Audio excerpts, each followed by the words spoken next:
Eu peguei minha esposa com outro homem na minha própria mesa de trabalho, entre notas fiscais e contratos que levaram décadas para serem firmados. Mas, em vez de chutar a porta e causar um escândalo que alimentaria as fofocas de Curitiba por meses, eu fiz algo muito pior. Eu desapareci com meus filhos e cada centavo que tínhamos sob solidez legal. Vera achou que era mestre do engano, planejando sua fuga para uma vida de luxo enquanto eu me matava trabalhando 16 horas por dia no calor dos defumadores. O que ela não sabia, em sua arrogância, era que eu também estava planejando cada movimento como quem prepara uma cura lenta de pernil.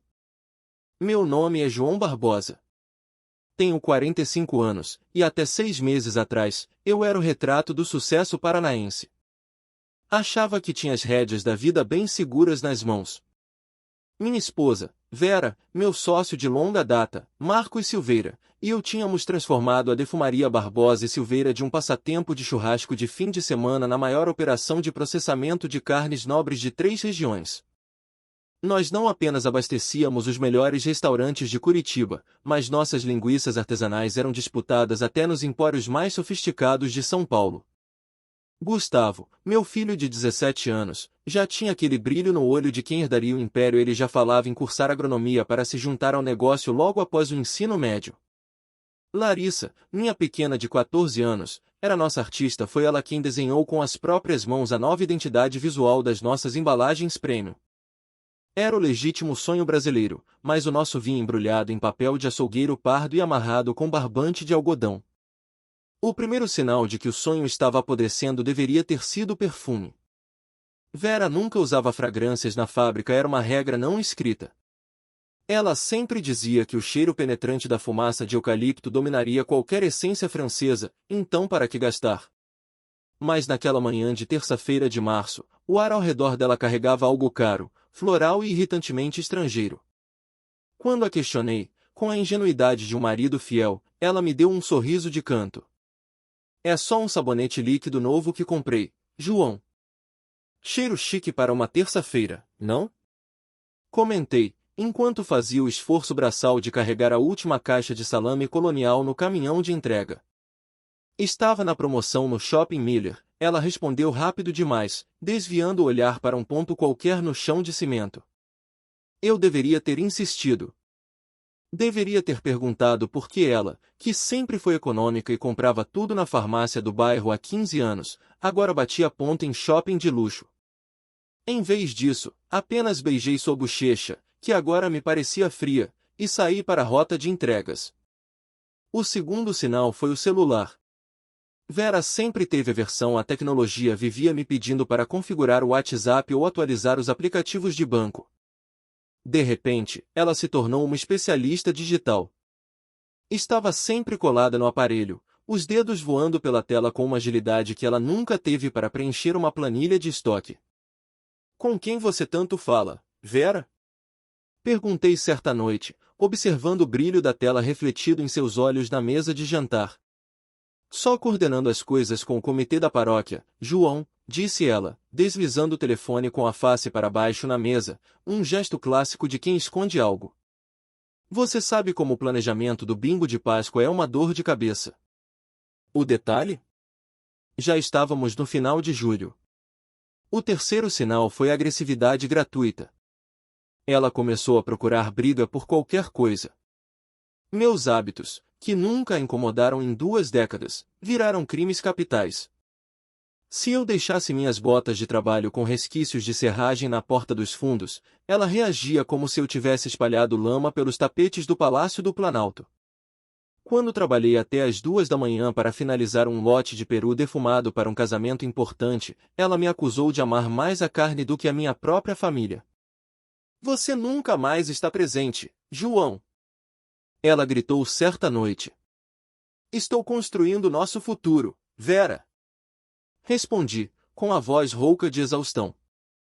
O dinheiro para a faculdade do Gustavo, para o intercâmbio da Larissa, para nossa aposentadoria na praia.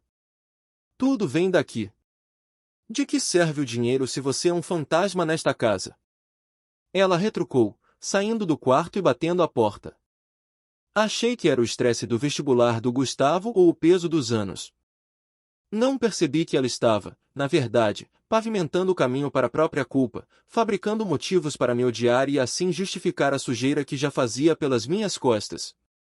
Se eu pudesse voltar, não trabalharia menos. Eu apenas teria confiado no meu instinto naquela terça-feira de março, quando o perfume de outro homem me avisou que o sabonete líquido era uma mentira. Porque, 3 semanas depois, eu a pegaria no ato, e o gosto de tudo que construímos se tornaria cinzas amargas na minha boca.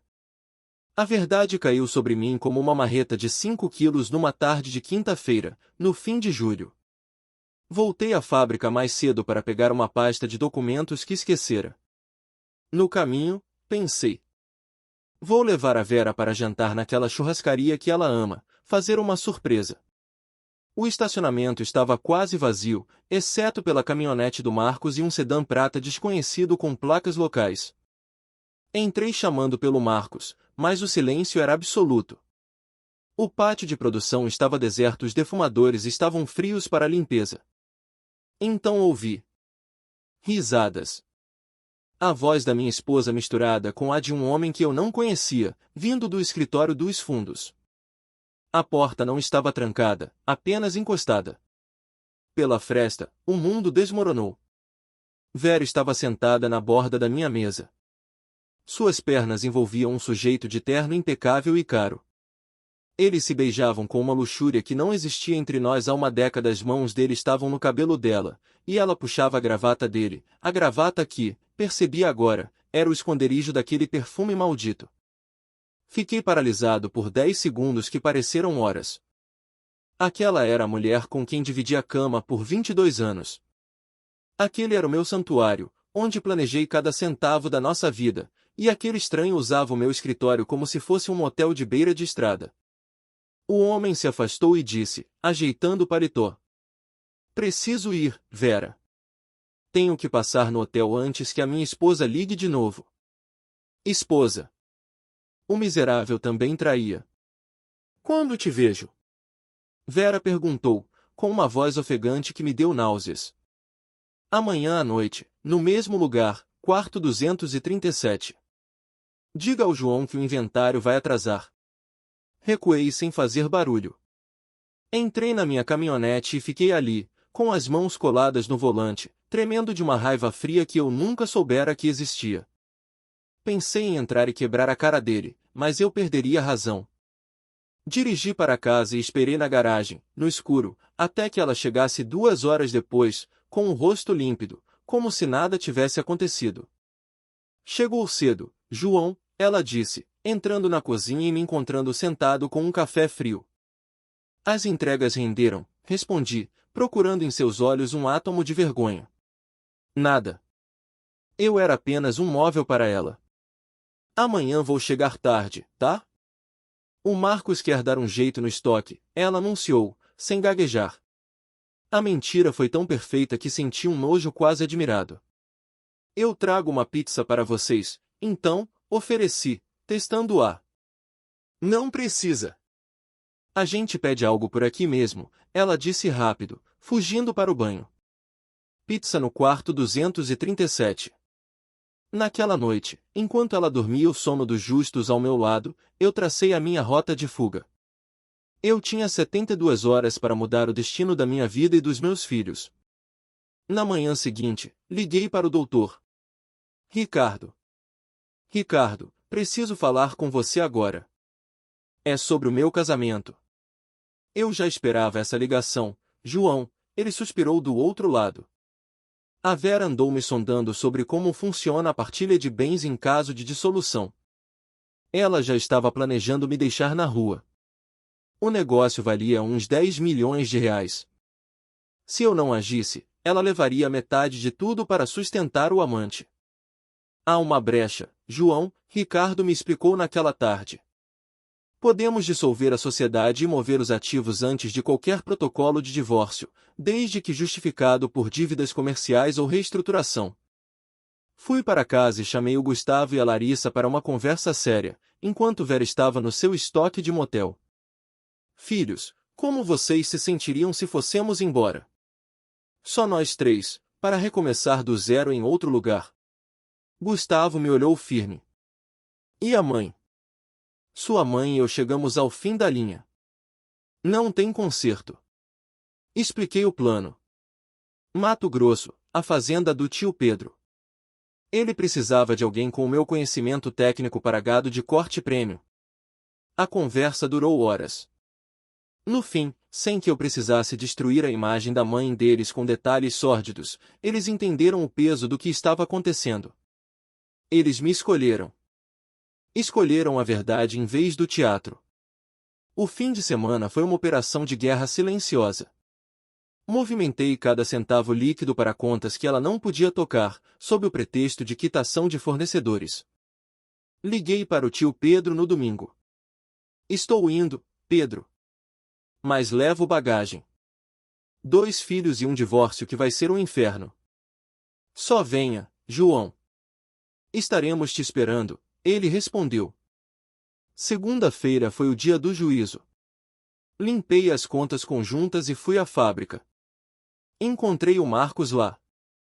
Eu sei de tudo, Marcos.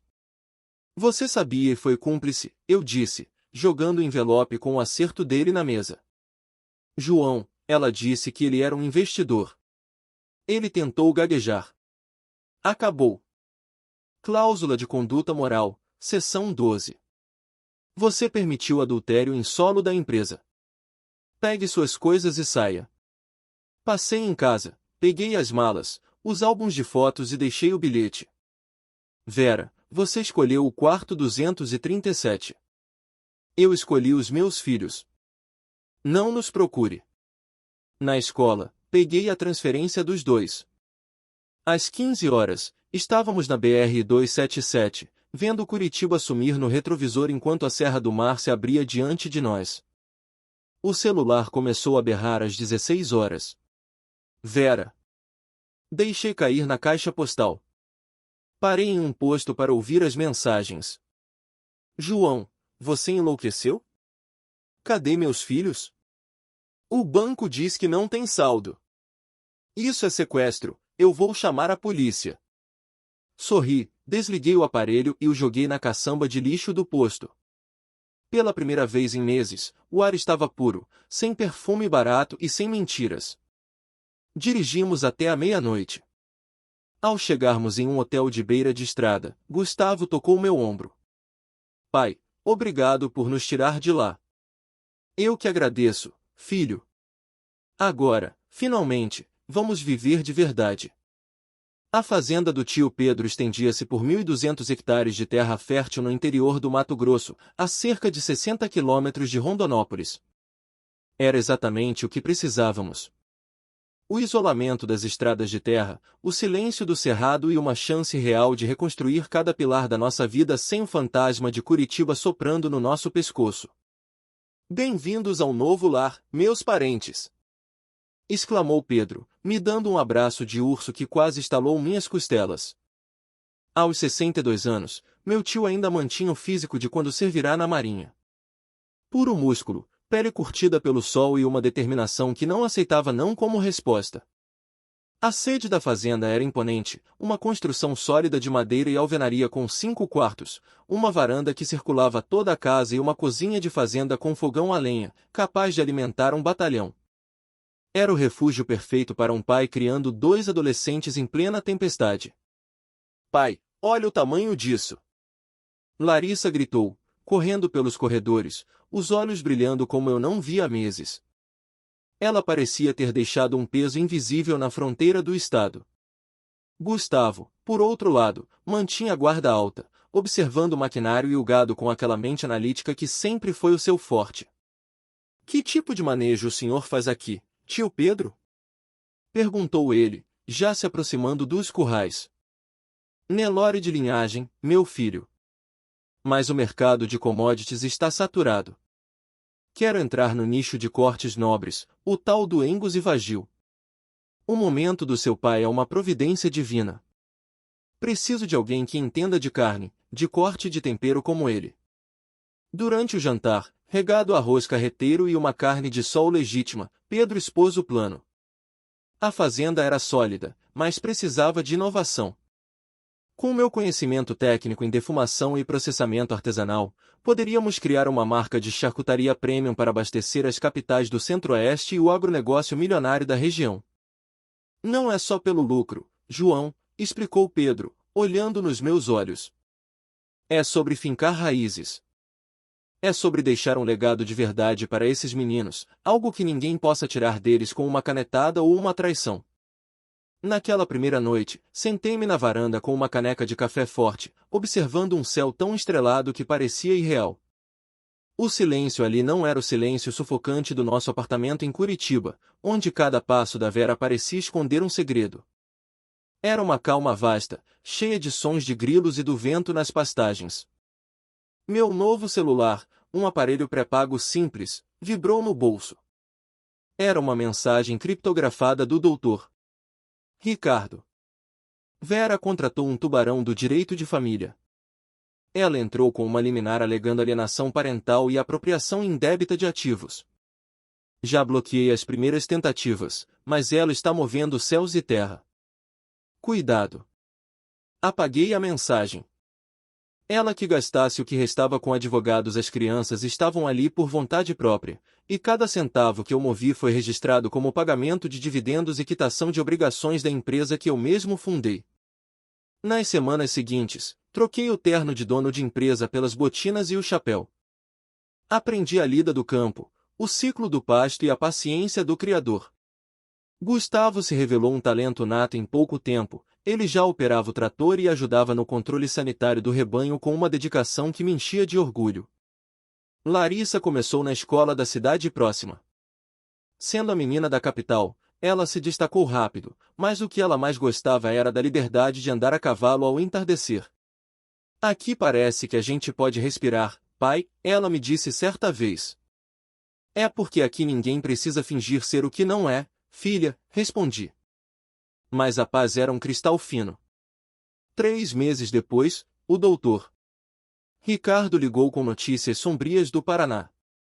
A defumaria Barbosa e Silveira está ladeira abaixo, João. Vera tentou assumir a gestão, mas ela trata os fornecedores como se fossem empregados domésticos. E o Marcos? Perguntei, sentindo uma pontada de tristeza pelo que construí. Ela o demitiu. Disse que ele fedia fumaça e que estava boicotando as ordens dela. Sem ele e sem você, a qualidade despencou. A rede de churrascarias cancelou o contrato fixo na semana passada. Disseram que as linguiças estavam chegando ácidas e fora do padrão. Aquilo me atingiu como um soco. 5 anos de negociações destruídos em 90 dias. Tem mais, João. Vera não aceita ter perdido. Ela contratou um ex-investigador da Polícia Civil. O cara é um cão de caça. Ele foi visto fazendo perguntas na BR-163, rastreando as notas fiscais de transporte que você emitiu para os seus equipamentos. Ela está queimando o pouco que sobrou da empresa para te achar. Reuni os filhos naquela noite. Eles precisavam da verdade nua e crua. E se ela chegar aqui com a polícia? Larissa perguntou, a voz trêmula. Ela não pode levar vocês à força. Vocês já têm idade para serem ouvidos por um juiz, e eu tenho as provas do que ela estava fazendo. Tentei acalmá-la, embora meu coração batesse forte contra as costelas. Eu não volto, pai. Nem que tenha que me esconder no meio do mato, Gustavo sentenciou, com a dureza de um homem feito. O inevitável bateu à nossa porta 2 semanas depois. O sol de agosto rachava o solo quando tio Pedro entrou no galpão de defumação, onde eu testava uma nova receita de copa-lombo. Seu rosto estava sério, a mão descansando perto da cintura, como se estivesse em alerta. João, limpa essas mãos. Temos visita na casa principal. É ela? Perguntei, sentindo o sangue esfriar. É a sua esposa. Mas ela não veio para conversar. Trouxe um sujeito de terno, com jeito de oficial de justiça, e um oficial da PM com um distintivo no peito. Estão falando em cumprimento de mandado. Tirei o avental sujo de salitre e caminhei em direção à sede. Cada passo pesava 1 tonelada. Depois de 3 meses de dignidade e suor, O caos de Curitiba tinha cruzado 1.500 quilômetros para tentar nos arrastar de volta para a lama. Mas desta vez, eu não era mais o marido traído sentado num escritório silencioso. Eu estava em solo aliado, e tinha muito mais a perder do que apenas dinheiro. Vera estava parada na varanda da sede, e o contraste não poderia ser maior. Contra o cenário de terra vermelha e poeira do Mato Grosso, ela parecia uma peça de museu deslocada. Mais magra, com um corte de cabelo curto e geométrico que gritava salão de luxo do Batel, e roupas que custavam mais do que o salário mensal de qualquer um dos meus peões. O homem ao seu lado era o estereótipo do poder institucional. Alto, de expressão pétrea e um bigode espesso que conferiam um ar de autoridade antiga. "Olá, João", disse Vera. A voz tentava ser firme, mas eu conseguia ouvir o tremor metálico do desespero por trás da maquiagem carregada. "Precisamos conversar. De verdade desta vez." "Acho que já esgotamos nossa cota de conversas há muito tempo, Vera", respondi, parando propositalmente no último degrau, mantendo-me abaixo dela para que ela sentisse a falsa segurança da altura. Eu estava sujo de graxa e suor, e nunca me senti tão íntegro. "Este é o delegado Moraes, da Polícia Civil do Paraná", continuou ela, ignorando meu comentário. "Ele veio de Curitiba para entender o que aconteceu." O delegado deu um passo à frente, a mão repousando casualmente perto do coldre, um gesto de intimidação que eu já esperava. "Senhor Barbosa, preciso questioná-lo sobre as circunstâncias da sua viagem. Há uma notícia-crime protocolada por sua esposa alegando sequestro de menores e subtração de ativos financeiros." Olhei para Vera e, pela primeira vez, não senti raiva. Senti pena. Ela era uma mulher que preferia incendiar a floresta inteira a admitir que tinha deixado uma brasa cair. "Delegado", disse calmamente, cruzando os braços, "com todo o respeito ao seu distintivo, o senhor está fora da sua jurisdição para qualquer ato ostensivo." E, como eu sabia que a Vera não aceitaria as consequências das próprias escolhas, eu tomei a liberdade de chamar a minha advogada. Adra. Beatriz, uma profissional de Rondonópolis que conhecia as leis de família como a palma da mão, saiu de dentro da casa. Ela já estava com o gravador ligado. A reunião mudou de tom instantaneamente. Entramos na sala de jantar de tio Pedro, que permanecia no canto, como uma sentinela silenciosa. As perguntas de Moraes eram cortantes, projetadas para me encurralar. "Senhor Barbosa, o senhor admite que retirou os menores do domicílio conjugal sem o consentimento materno e sem autorização judicial prévia?" "Eu retirei meus filhos de um ambiente de instabilidade emocional", respondi, mantendo o tom de voz baixo. "Deixei um bilhete claro. As crianças não foram levadas, elas foram resgatadas de uma mentira." "Um bilhete não supre o Código Civil, senhor", rebateu Moraes. "A guarda é compartilhada por lei. O que o senhor fez beira a alienação parental." "Falemos de alienação", então", Beatriz interveio, deslizando uma pasta de couro sobre a mesa. "Aqui estão os relatórios do Conselho Tutelar Local, que já visitou a fazenda 3 vezes a meu pedido. Há também depoimentos assinados por Gustavo, de 17 anos, e Larissa, de 14. No Brasil, delegado, a vontade do adolescente de quase 18 anos tem um peso quase absoluto."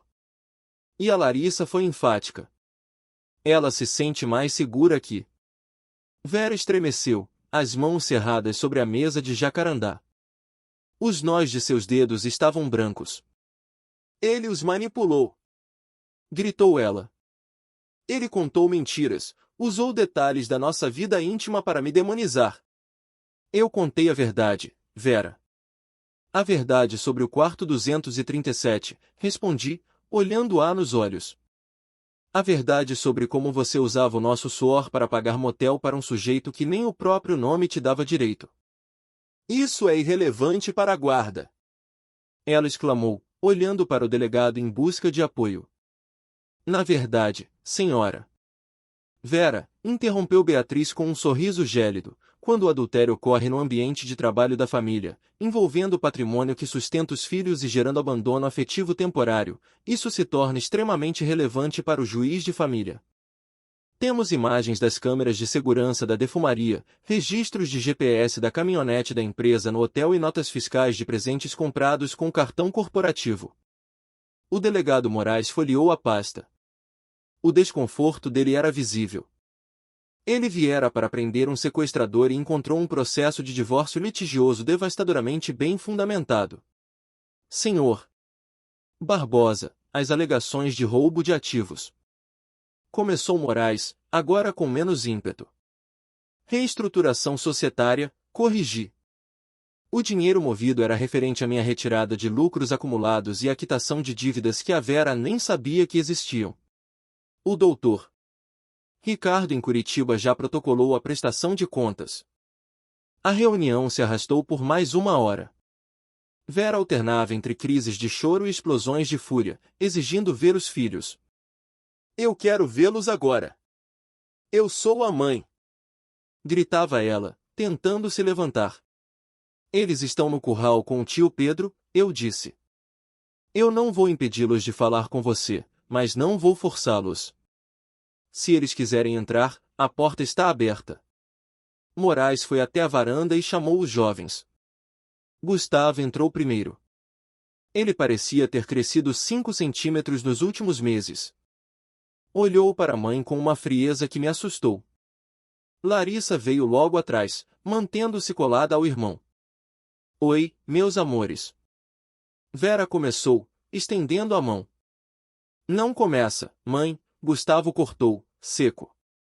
A gente viu o que você fez.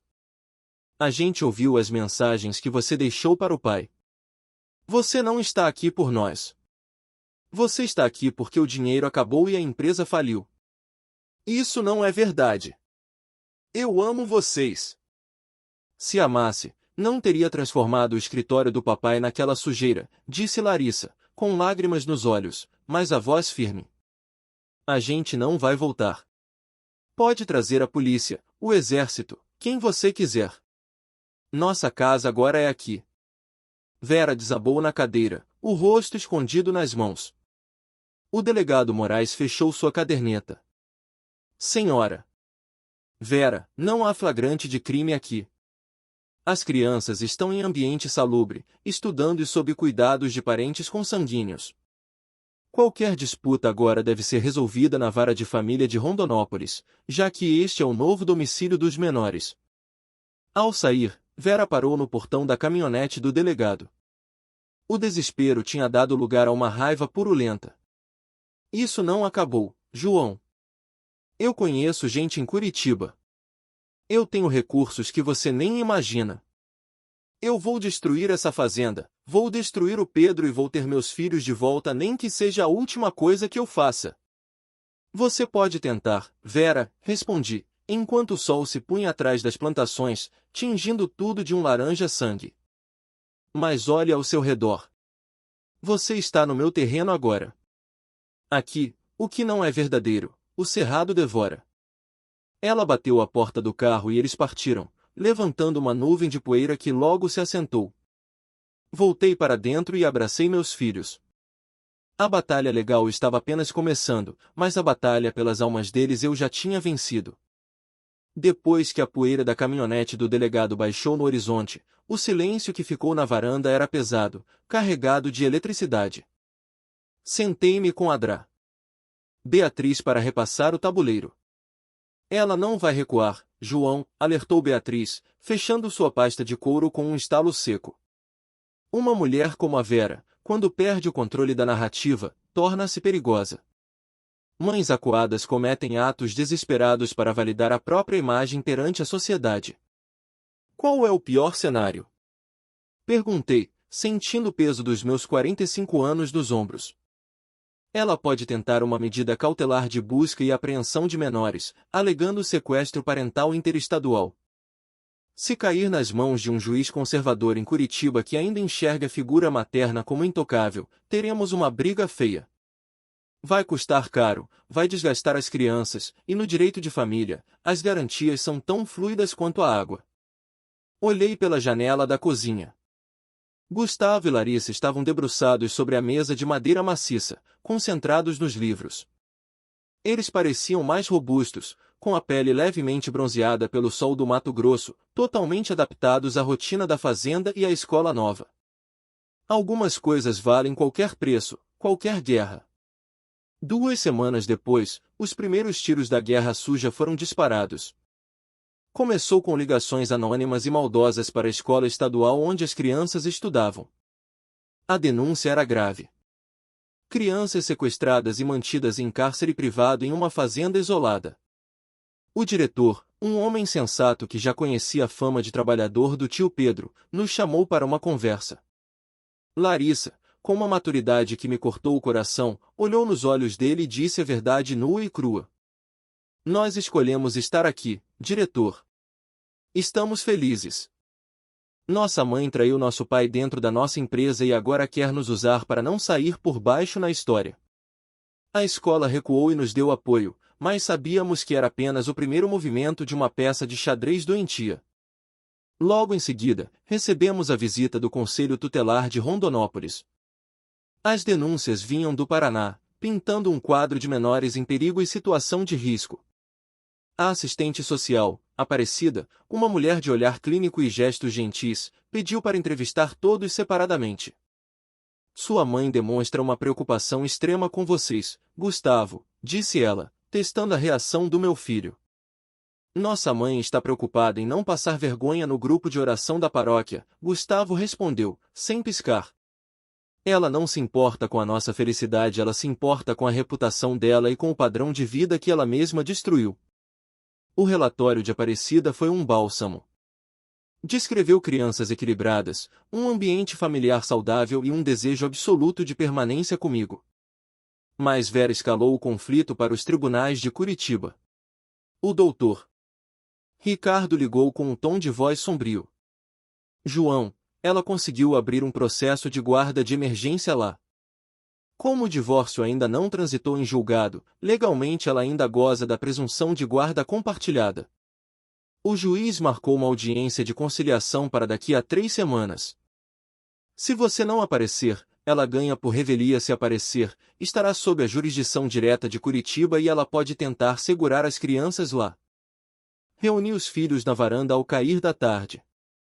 Temos que voltar para Curitiba para a audiência, expliquei, sentindo o aperto no peito. Não. Eu não ponho os pés naquela cidade. Larissa explodiu, as lágrimas já correndo. A lei está cega, pai, Gustavo interrompeu, a voz firme de quem já se sente homem. Não somos mais crianças pequenas que se carregam no colo. A gente tem voz. Se tivermos que ir, nós vamos, mas para dizer ao juiz que a nossa vida agora é na terra vermelha, não no asfalto de quem nos traiu. A batalha se estendeu por 3 meses de avaliações psicossociais exaustivas.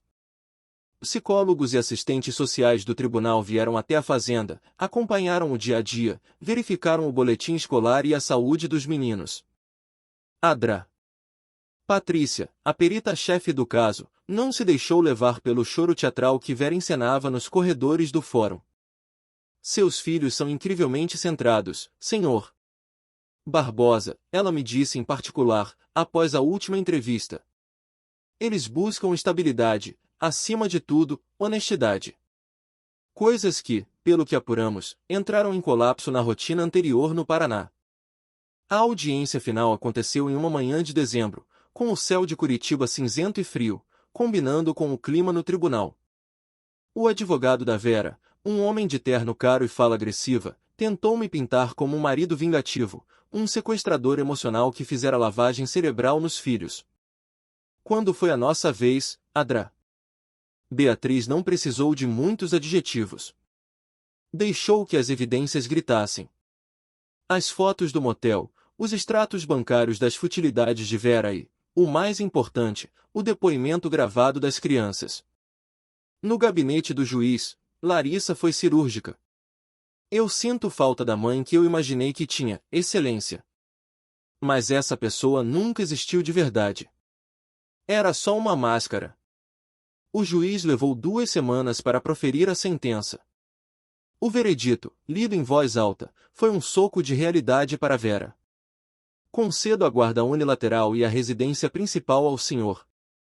João Barbosa, fixando o domicílio dos menores no estado do Mato Grosso. Vera teria direito a visitas assistidas em Curitiba, estritamente condicionadas à realização de terapia familiar e acompanhamento psicológico.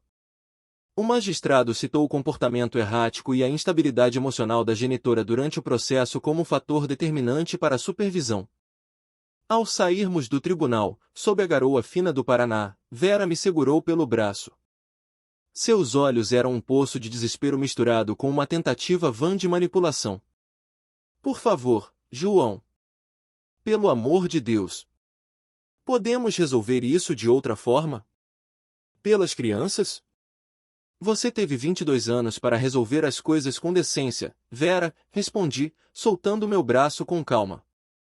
Você escolheu outro homem. Você escolheu a mentira. Você fez sua aposta, agora aprenda a viver com o que restou dela. Entramos na caminhonete e não olhamos para trás. O caminho para o aeroporto nunca pareceu tão curto. Estávamos voltando para casa. Para nossa verdadeira casa. Regressamos ao Mato Grosso com a sensação indescritível de que o peso de uma cordilheira inteira tinha saído dos nossos ombros.